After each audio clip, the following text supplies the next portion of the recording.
Marami po mga tao kuminsan, ang problema nila sa buhay ay hindi bulkan na sumasabog, hindi baha na tumataas, kundi kapwa-tao. Some people in our world can be very irritating. In fact, some can be very vexing that they destroy your sense of peace and well-being. Ano po ba ang mapapala natin mula sa Biblia kung paano makikitungo sa mga tao na magulo? Magulong kasama, ginugulo ang ating isip, ang ating damdamin. How can the Bible equip us to deal with people who tax our patience, vex our spirit, and bother our peace? Sabi po sa 2 Timothy 3:16-17, all Scripture is God-breathed and is useful for teaching, rebuking, correcting, and training in righteousness, so that the man of God may be thoroughly equipped for every good work. So ang salita ng Diyos ay sapat upang tayo turuan, ituwid, bigyan ng liwanag, at bigyan ng gabay sa lahat ng bahagi ng ating buhay. Sa Bible tayo kukuha ng karunungan kung paano makikitungo sa mga taong pampagulo sa ating buhay, how to deal with irritants. Yan ang pamagat ng ating pag-aaral. Salamat Amang Diyos dahil kami ay mayroon pang buhay sa araw na ito. Pinahiram mo pa kami na isang araw na buhay. Binigyan mo kami na ikakabuhay. At binigyan mo pa kami kuminsan ng mga magagandang nalalasap sa buhay na ito. Patawarin niyo po kami sa aming mga kasalanan, Ama. Lumalapit kami sa ngalan ng aming Panginoong Jesus, ang aming tagapagligtas, ang iyong anak, na iyong isinugo upang kami ay bigyan ng liwanag. Turuan niyo kami, Panginoon, na sa inyong salita na tinipon, na preserve at ngayon aming pinag-aaralan, makahanap kami ng karunungan how to deal with vexing people, with people who can irritate us and take away our peace. Lead us, Father. At nawa sa amin mong pag-aaral ay makakita kami ng mga application. Bigyan mo kami, Panginoon, ng karunungan na bigyan ng personal application ang mga pag-aaral na ito. Be with us, O God. Let your Spirit reside in our hearts. Teach us to obey you. Teach us to be like your Son, Jesus. Father, we commit our study to you, asking you to protect us from all evil men and from all evil spirits. Lahat, Panginoon, ng mga masasamang espiritu, malilisyosong mga tao na nagbabalak ng masama laban sa iyong mga anak, na ngayon nagtitipon upang kayo sambahin, biguin ninyo, tapunan ng inyong liwanag, Panginoon, at tupukin ang kanilang mga masasamang balak laban sa iyong mga anak. We hide in the shadow of your love. We hide under the wings of your protection, O Father in heaven. Lead us, teach us. Even, Lord, we pray that you may take care of our loved ones who are not with us right now. Sila man ilalayo sa mga sakuna at pagpapalain. Sa ngalan ng Panginoong Hesus, ito pong aming dalangin. Amen. How to deal with irritants.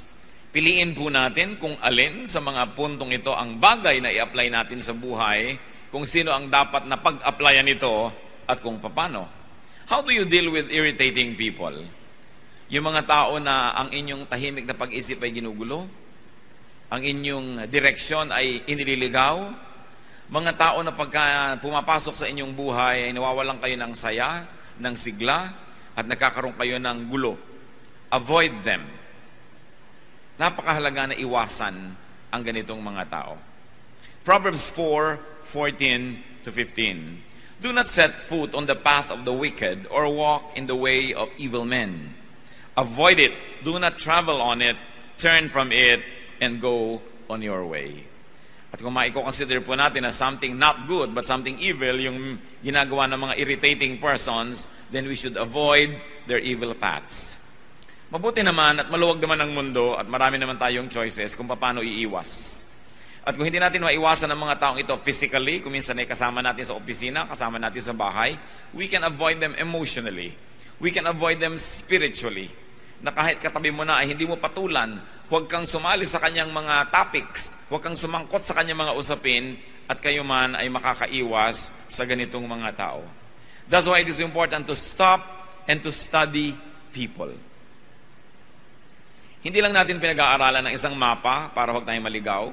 Hindi lang natin pinag-aaralan ng direksyon ng isang gamot o kaya isang produkto na binibili natin para magamit natin sa tama. Marapat na pag-aralan ang taong nakakalapit sa atin at nilalapitan natin.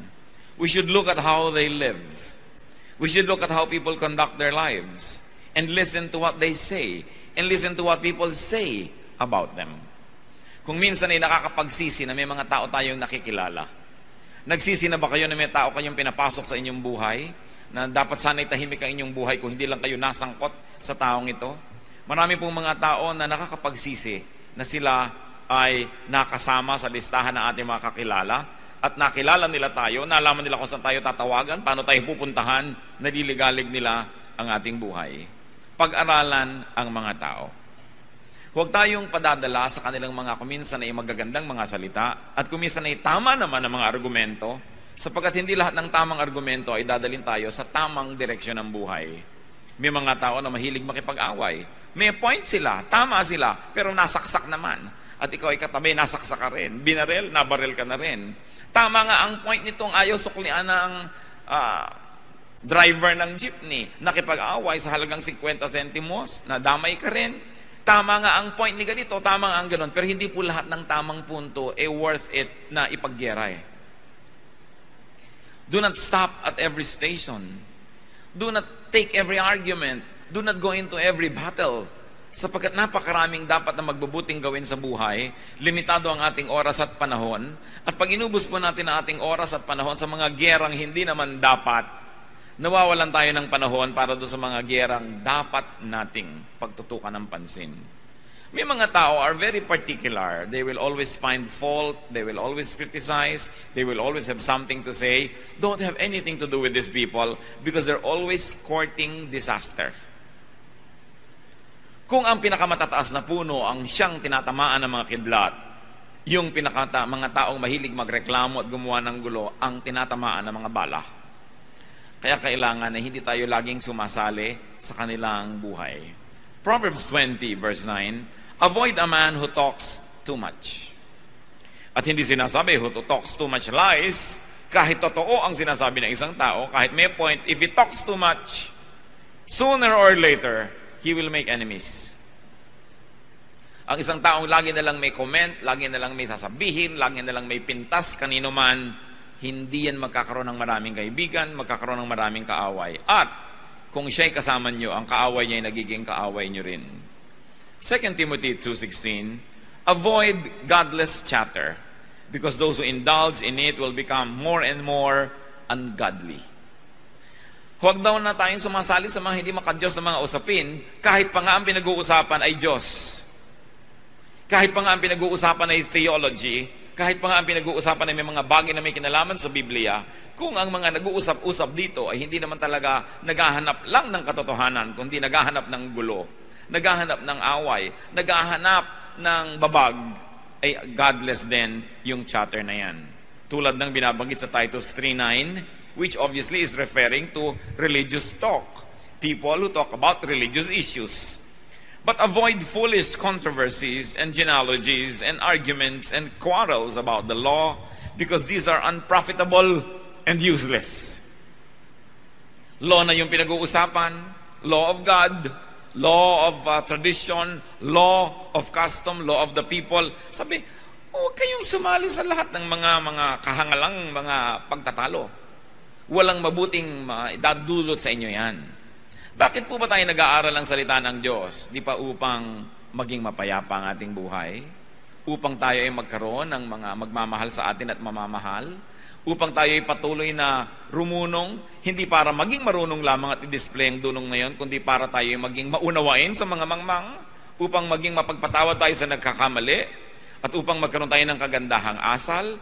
Maging polite tayo, that our ways may be polished, our attitudes may be corrected, and our manners impeccable, or be made impeccable.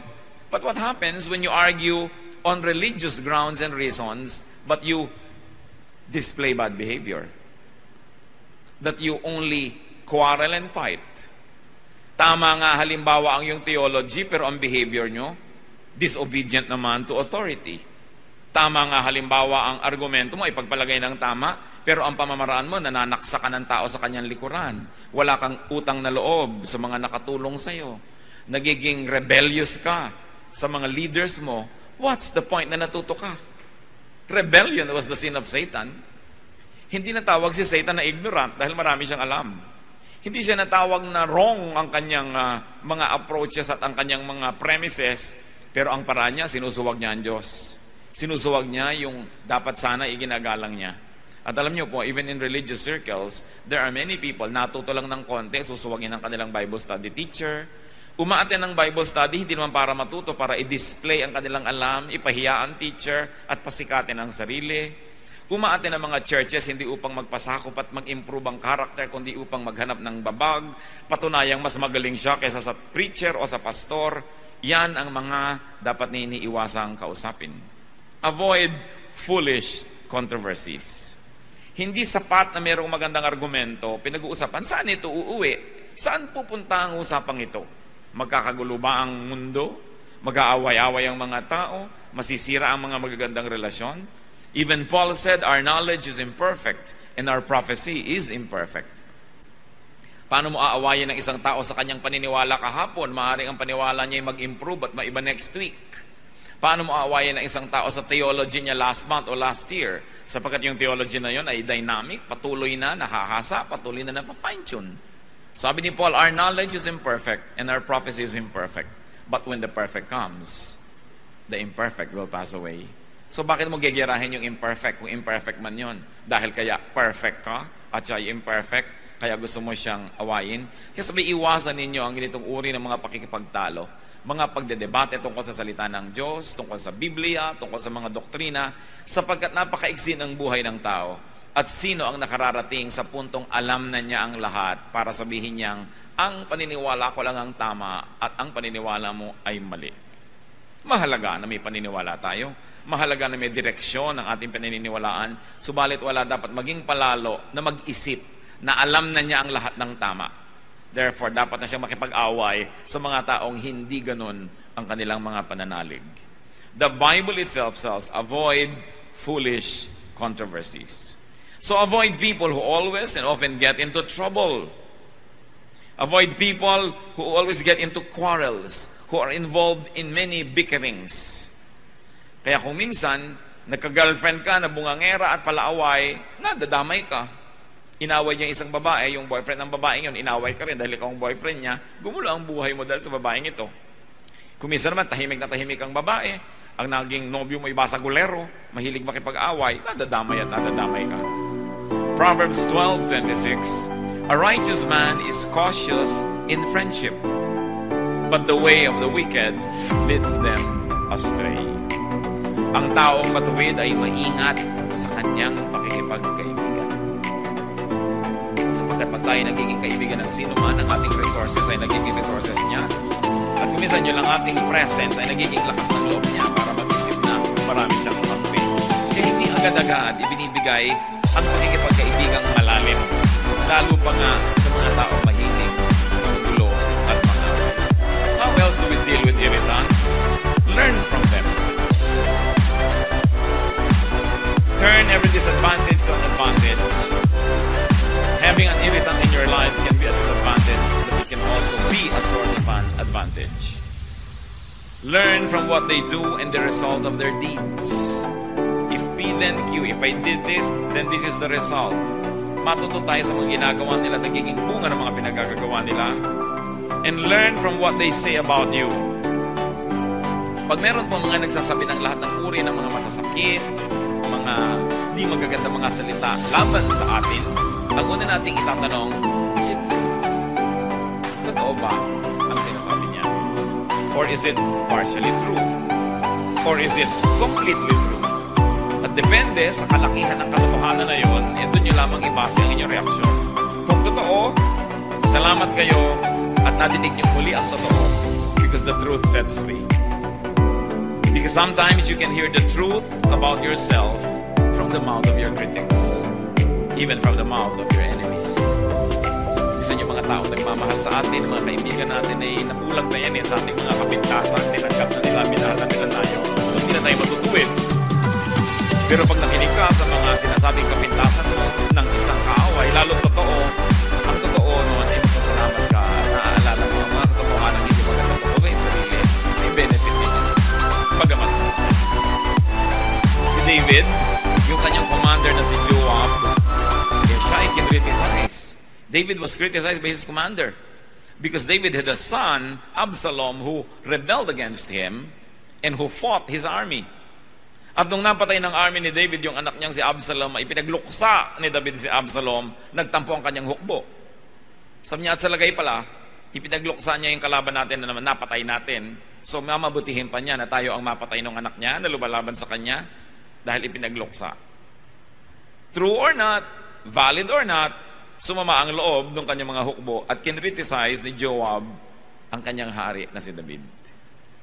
That kind of criticism was valid because the point being raised by these people was valid also. So what's important? Listen, study, and observe everything. Tingnan natin. Bukas ang ating mata. Sabi mo, itong kasama ko na to, saan niya ako dadalhin? Itong kaibigan ko na ito, itong groupmate ko na ito, itong aking kabarkadang ito, saan niya ako dadalhin? No? Observe anything. Matthew 24:32, now learn this lesson from the fig tree. As soon as its twigs get tender and its leaves come out, you know that summer is near. So pati mga ginagawa ng isang halaman, lumalabas ba ang dahon niya o hindi, ay dapat bantayan sapagkat ay maraming kahulugan at maraming relevant sa buhay ng tao. Kaya dapat inoobserbahan. At kung halaman na hindi naman niya kaya maglakad, ay inoobserbahan lalo ang tao na pwede maglakad, pwede magbuhat ng kanyang kamay laban sa inyo, pwede mag-convince sa inyo na dadaling kayo sa mali. Obserbahan lagi ang isang tao. Hindi lahat ng tao na napagkatiwalaan na natin ay patuloy na dapat pagtiwalaan. Kahit sa mga organisasyon. Maraming mga tao magsisimula, malinis ang hangarin, malinis ang gawa, malinis ang pamamaraan. Subalit oras na siya ay napagkatiwalaan na, di man niya balak nung una na maging marumi, sapagkat pinagkakatiwalaan na hindi na siya naitutuwid, hindi na siya nababantayan, hindi na siya na-check, nagsisimula na siya ngayong maging marumi. At hindi natin alam na yung palang taong ito na pinagtiwalaan natin nung araw dahil malinis ang pamamaraan ay ubod na pala niya ng dumi, pero patuloy pa rin natin pinagtitiwalaan dahil sinusukat niya doon sa dati na nating nalaman noon pa na nagbago na palang matagal na at hindi na pala siya yon. Kaya pati ang pinagtitiwalaan natin ay patuloy nating nire-review kung dapat pagtiwalaan, anong degree ng pagtitiwala ang dapat. Kaya nakikita niyo kung minsan yung mga corruption sa mga opisina, corruption sa mga pamahalaan, corruption sa negosyo, corruption kahit saan. Nung una, wala naman eh. Nagtiwala ka na ng tiwala sa iyong katiwala, yung pala naging katiwaldas na. Nagkatiwala ka na ng tiwala sa inyong bantay, yung naging bantay sa lakay na pala ito. Sapagkat ang tao ay pwede magbago. At ang isang nakakalungkot, pati ang Diyos, nung tinignan niya ang mundo, nung pamansimula sa Genesis, ay nalungkot siya. Sabi niya, ba't nga ba ang mga taong ito ay nalikha pa? Wala na silang alam, wala na silang inimbento, kundi mga kaguluhan at mga kasalanan at mga karumihan. Bata man at hindi nyo bantayan ng lagi, sa unay tama ang ginagawa niyan, pero pag nalaman niya hindi nyo binabantayan at may ginagawa siyang isang kabalbalan, tapos hindi siya naitutuwid at napapalo, gagawin niya ng gagawin hanggang palalayan ng palala. Isa mang kahera na hindi ino-audit, sa unang araw ay malinis, sa pangalang araw, sa pangatlong araw, pag nakakasampung araw na yun, o 10 buwan na hindi ino-audit, ang dami na pala niyang na ginagawang hocus-pocus, debit, credit, kupit ang nangyayari. Kaya ang mga tao, mga kapatid, lagi natin chinecheck. Kahit asawa, okay, naniwala na ako nang naniwala sa kanyang pasya dahil ang track record laging tama, pero ito bang magiging pasya na niya na ito ay tama? Dapat ko pa rin reviewin. Hindi tayo dapat na mawalan ng pagbabantay. Because the devil prowls around like a roaring lion seeking someone to devour. Nag-aantay ng pagkakataon. Tatandaan natin ang mga problema ay hindi laging nandun sa simula. Subalit sa ating pagwawalang bahala, lumalaki ang mga yon. So review, what is the effect on you of the people around you? Anong effect ng inyong kaibigan, ng inyong kabarkada, ng inyong mahal sa buhay?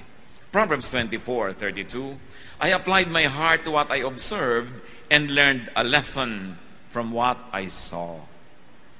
Kuminsan ang nakakalungkot, maraming mga tao habang sila ay nasa poder ng magulang, ang dami nilang reklamo tungkol sa kanilang magulang. Hindi sila natutuwa sa ugali ng magulang nila.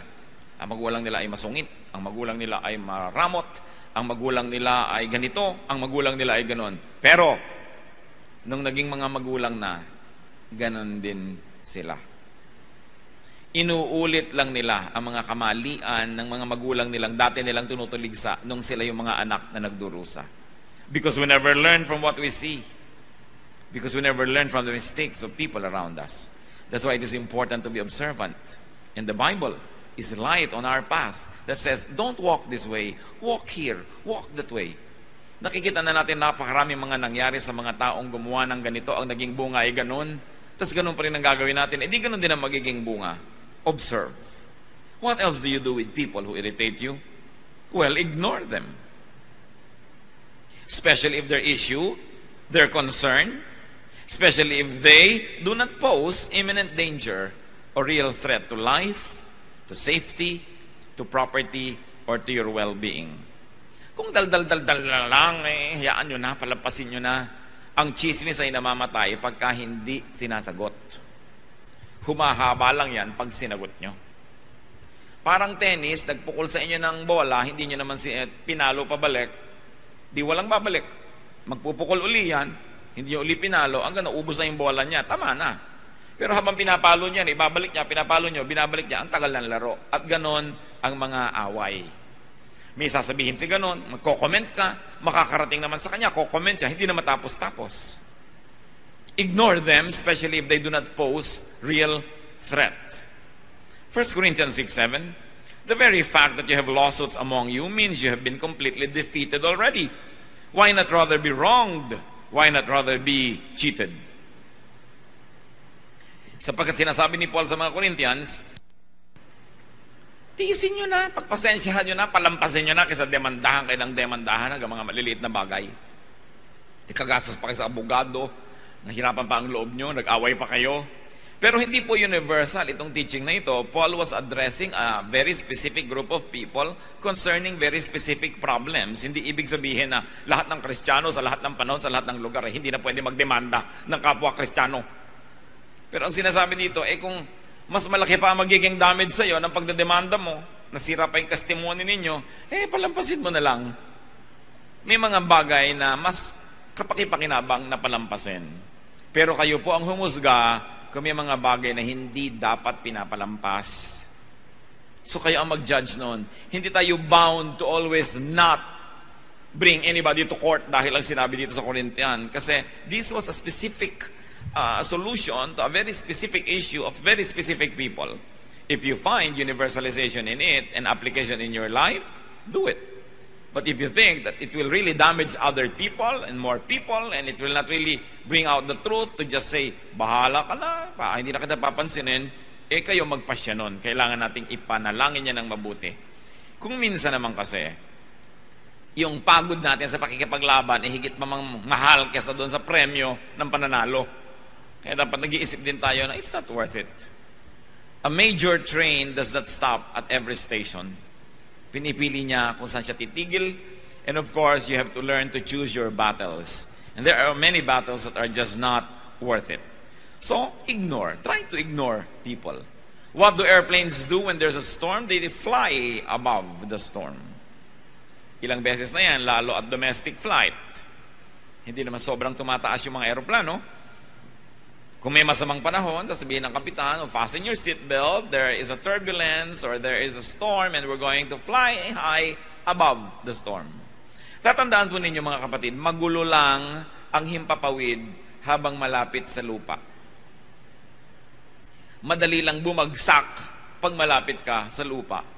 There is a certain distance from the ground wherein you will not even fall dahil hindi ka na hinihila ng gravity. Kaya mga astronaut, lumulutang-lutang na sila kung saan sila naroon. Tinuturoan silang paano kikilos kung ikay hindi nahuhulog at lumulutang ka lang. At maraming mga flight, nagkaka-turbulence lang yan pag nagla-landing o kaya pagka nagte-take off kasi malapit pa sa lupa. Pero pag mataas na mataas ka na, hindi ka na kayang abutin ng hangin. Mga kapatid, read the metaphor. Pagka ang spiritualidad natin ay napakalapit lagi sa lupa, abot na abot tayo ng lahat ng bagyo, lahat ng hangin.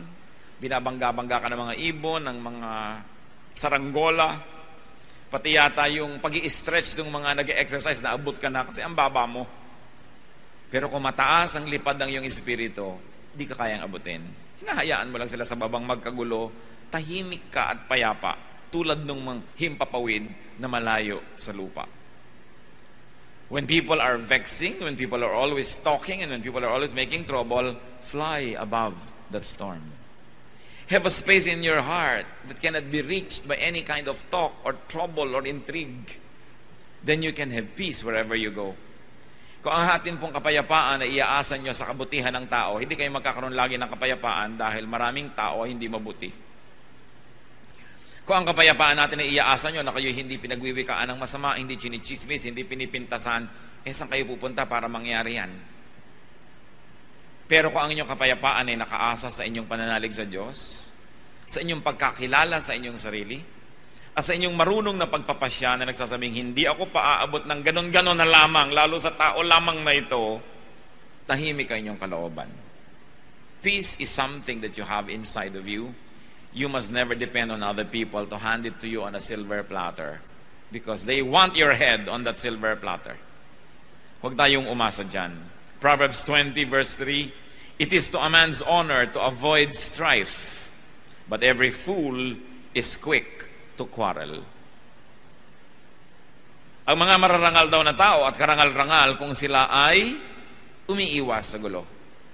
Pero ang mga hangal daw, madaling makilala, laging naghahanap ng gulo, naghahanap ng argumento, naghahanap ng debate, naghahanap ng mga pagkakataon para mapatunayang magaling sila, na meron silang alam. Pero tandaan nyo po, ang mga karunungang espiritual, ang tunay na dulot niyan sa buhay ay kapayapaan, kababaang loob, kabutihan, kagandahan ng asal, hindi kagaspangan at hindi pagiging malaswa o kaya hindi pagiging taksil o kaya hindi pagiging walang utang na loob sa mga dapat tingnan at tanawan ng utang na loob. Yan ang karunungan ng mga hangal, gulo ang hinahanap. And even in religious circles, religious students, scholars, so-called theologians can also love to talk about teachings and ideals. Most of the time, they really only want to prove themselves. Minsan estudyante, inaaway yung teacher. Siyempre, sisikat ka. Inaway mo ba sa aling tekla niya sa kanto, sisikat ka. Pero sa tukang mo awayin. Halimbawa, isang senadora o presidente o artista, estudyante agad ng pass. Bigay naging kerida ng isang tricycle driver niya na hindi kilala. Beses ka nang anak, hindi ka pa napag-usapan. Pero kung naging kerida ka ng asawa ng isang sikat, napag-usapan ka na agad. Even in religious circles, people try to be popular and famous by picking up quarrel with those already well known. So hindi mo dapat bigyan ng pagkakataon. Marami pong mga tao, ganyan lang ang gusto sa buhay, magpasikat, patunayan na marami silang alam, at gusto nila sirain yung mga taong kinakainggitan nila. Yung mga taong gusto nilang maging, kung hindi nila matupad yon, hindi nila maging katulad, hindi nila madaig, sisirain nila yon, sapagkat yan ang kahulugan na mainggit. You want to destroy anything that is beautiful. I heard someone said, at natawa ako, sabi niya, don't hate me just because I'm beautiful. Baka gusto niyang sabihin niya sa mga nagagalit sa inyo nang walang dahilan, don't hate me just because I'm intelligent. Don't hate me just because I'm rich. Don't hate me just because I'm popular. Don't hate me just because you cannot be me. Pero marami pong ganong mga tao, huwag na lang patulan. And what do?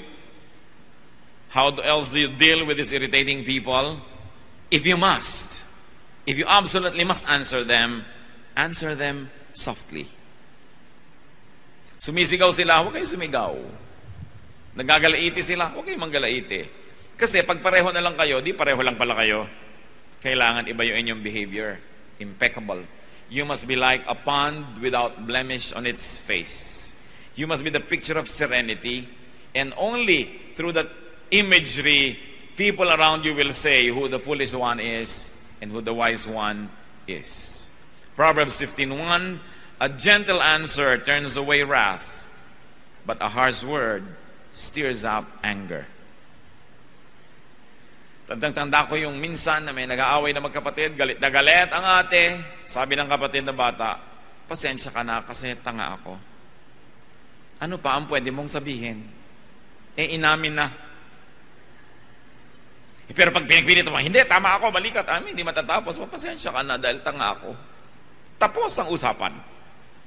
Ngayon, nasa sa inyo na kung totoo nga ba yun o hindi. Pero hindi ka naman siguro ganun kung napakaganda lang yung paraan, natigil ang awayan, hindi ka talaga kulang sa karunungan. Marunong ka. Pero para kang kawayan na sa lakas ng hangin ay yumuyuko para di mabali. Bakit ka lalaban sa hangin na ubod naglakas? Hindi yumuko ka. Meron ba namang matapang na lumilipad ang mga bala sasalubungin mo? Siyempre yuyuko ka dahil may bala. Kailangan marunong tayo ng ganong uri ng pamamaraan. Kahit aso, di ba ayaw mong magalit sa'yo? Bakit mo gugustuhin na ang tao ay magalit sa'yo? So galit na nga siya, sasagot ka pa ng mas nakakagalit sa kanya. Kahit pa mali siya at binaril ka niya at namatay ka, nakulong pa siya, pero patay ka na rin. So bakit mo gagalitin ang isang aso? So kung maaari mga kapatid, huwag nyo rin gagalitin, lalo na ang isang tao. Lalo, galit na nga siya. Pag galit na, huwag nyo na salubungin. Kahit pa kayo tama, magigilang pareho kayong mali at the end of the day. Because maglalabanan kayo ng palakasan ng boses, palakasan ng katawan, mamaya talagang physical battle na yan. Through a kind answer, you take the wind from their sail. Mawawalan sila ng dapat labanan. So, do not deal with an enemy when very angry. Either the enemy is very angry or you are very angry. It's not the time to settle scores. It's not the time to deal with an enemy. It's not the time to answer a difficult question. Because angry people suffer from momentary craziness. Nagkakaroon ng imbalance ang utak, and people become at least temporarily insane when they are very mad. At masisira ang lahat ng ating diskarte. Pag galit na galit ang tao, huwag niyong harapin. Pag galit na galit kayo, huwag kayong humarap. Magpalipas ng panahon. Ecclesiastes 7:9, do not be quickly provoked in your spirit, for anger resides in the lap of fools. Yan daw, nakakandong sa mga hangal, yung pagka mainitin ang ulo, pagka magagalitin. Anger resides in the lap of fools. So a wise person will not be easily provoked. Pinoprovoke ka na nga, hindi mo pa pinapatulan. Because that is a measure of your very well-polished humanity and spirituality. At kung minsan ginawang ka ng masama, dahil pinatulan mo at masama na rin ang iyong ginawa, nauna siya, nahuli ka, ang nakakalungkot nun, ikaw pa ngayon na nagsosorry. Naranasan nyo na ba yun? Ginawa kayo ng mali, pero sobrang mali ang reaksyon nyo sa maling ginawa niya, na pag tinimbang yun, mas mali na tuloy kayo, kayo pa kayo nagsosorry. Samantalang kayo yung unang nasaktan at unang ginawa ng mali. So, avoid having to say sorry by not doing anything you will be sorry for. How else do you deal with irritants? When you can and it won't cost you so much, give them what they want. So, inggit na inggit ka sa buhok ko, halika, sa'yo na tong buhok ko. Gustong-gusto mo ang ganito ko, sa'yo na. Yun naman, kung hindi naman kayo sobrang malulugi, bigay nyo na. Matahimik. Kasi kung minsan mas mahal pa yung lumalabang kayo, bigay nyo na. Romans 12:30, if your enemy is hungry, feed him. If he is thirsty, give him something to drink. In doing this, you will heap burning coals on his head. Now, let's explain this.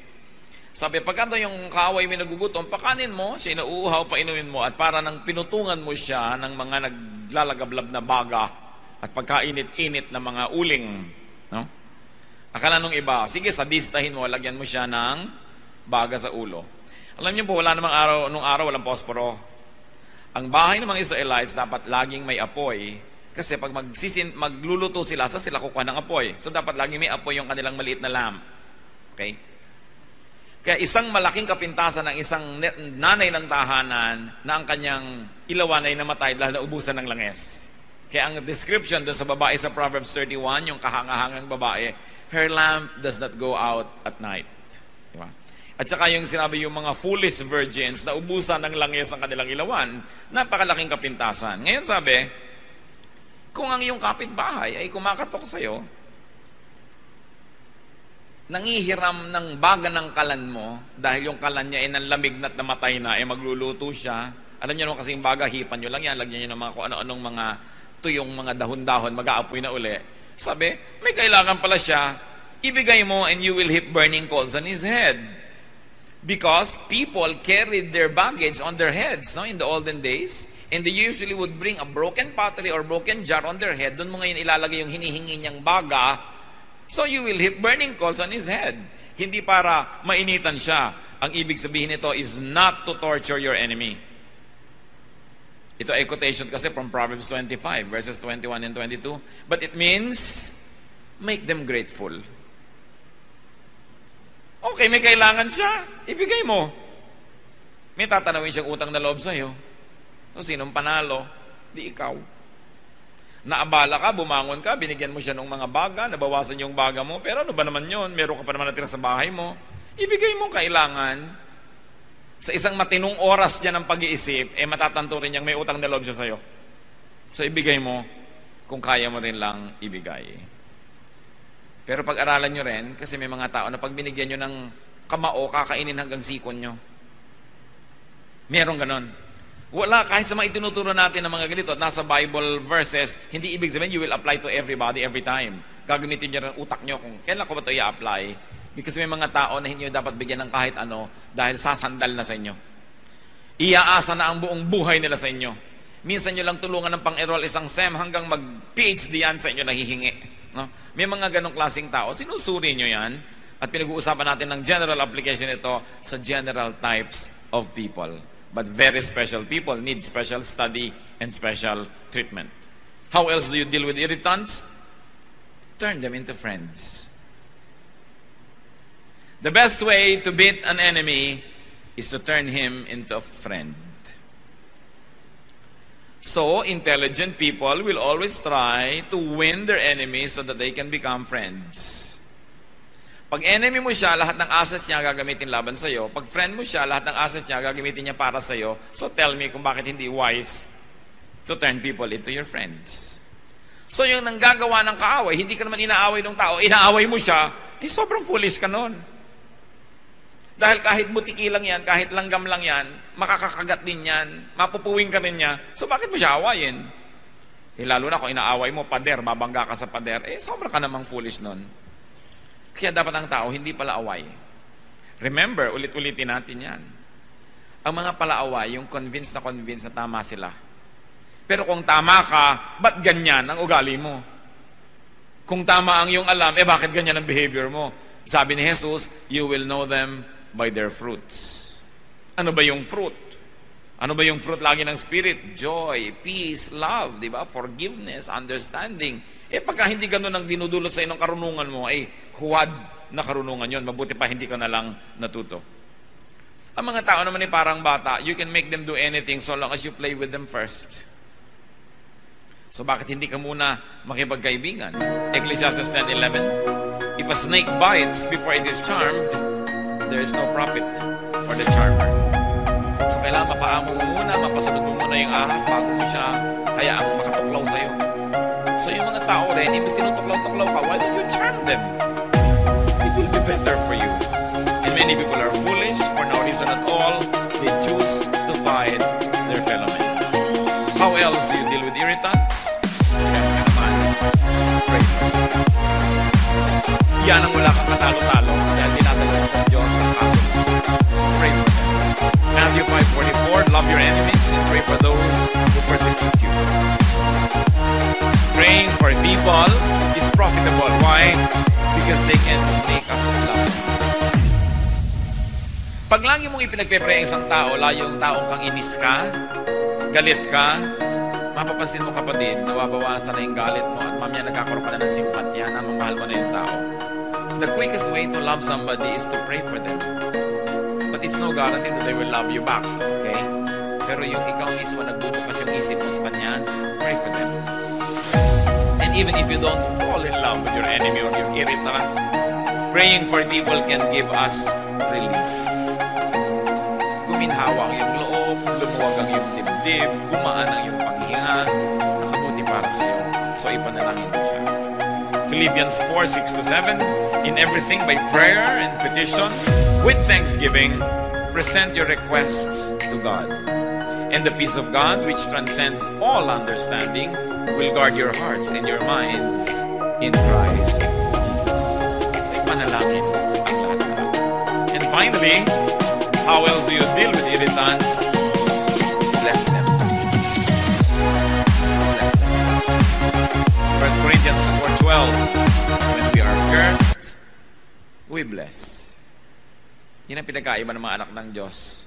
Sinusumpa ka, minumura ka nila, ang balik mo, pinagpapala mo sila. Ngayon, kung minura mo rin, minura ka, ba't ka pa naging anak ng Diyos? Pareho lang pala kayo. So dapat, mas mabuti ang ginagawa natin, ang isinusukli natin, kesa sa tinatanggap natin na ginagawa ng iba. Romans 12:17, do not repay anyone evil for evil. Be careful to do what is right in the eyes of everybody. Now, bless them because you're godly. But if you cannot be godly all the time, at least be wise. Bless them because what you plant, you harvest. Kung hindi mo siya kayang pagpalain dahil sa kabahanala ng iyong puso, pagpalain mo dahil wise ka. Dahil sinasabi sa Bible, Galatians 6:7, a man reaps what he sows. So may binless ka, di ang mapapala mo blessing. May inaway ka, may kinurse ka, di ang mapapala mo curse din. So be wise. Kaya ngayon ang aaway is a mark of foolishness. It's a mark of absolute foolishness. I remember one particular line I read way back in high school, and I couldn't remember who said or wrote it, but I'd like to share it with you. Do not bother yourself about a fair or stormy weather. Squalls or wind must sometimes whistle around. When people live together, some will smile and some will frown, but you need not mind them. Travel on as best as you can. Take them as you find them. Huwag niyong hayaan na ang inyong kaligayahan ay maging bihag ng ugali ng iba. Na kung pangit ang kanila ugali, ay lulungkot na kayo. Mawawalan kayo ng sariling orbit, mawawalan kayo ng sariling kapayapaan sa buhay. Decide to be happy. Decide to be peaceful in spite of the irritants around us. Think of people who irritate you. Think of people who bother you and anger you, and apply to them ang mga pinag-usapan natin. Piliin nyo kalin ang pinakabagay. Avoid them. Learn from them. Ignore them. Answer them softly. Give them what they want. Turn them into friends. Pray for them. Bless them. Alin man dyan, hindi kayo mapapahamak. At dapat nating isipin, baka naman tayo ang irritant sa buhay ng iba. Magdamag na natin pinag-usapan kung paano tayo ginugulo ng iba, baka naman tayo ay nakakagulo rin sa ating kapwa. Aming Diyos, siyasatin niyo po kami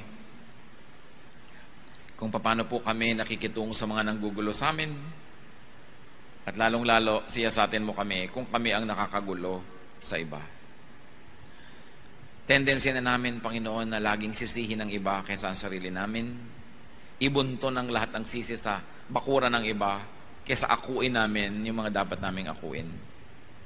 Siyasatin niyo po kami, ipakita niyo sa amin kung kami may nakakainis. May ugali ba kami na nakakagulo, kakasira sa iba?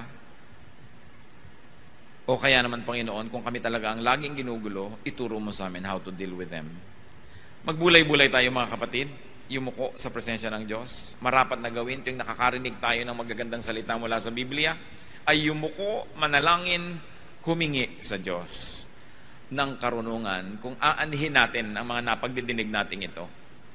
Humingi sa Panginoong Diyos ng kakayahan na ito'y i-apply sa ating buhay, at nawa sa tulong ng Espiritu ng Diyos, makita natin ang mas tahimik na buhay na hindi tayo nagpapagulo sa mga nanggugulo, at tayo may hindi nanggugulo ng iba.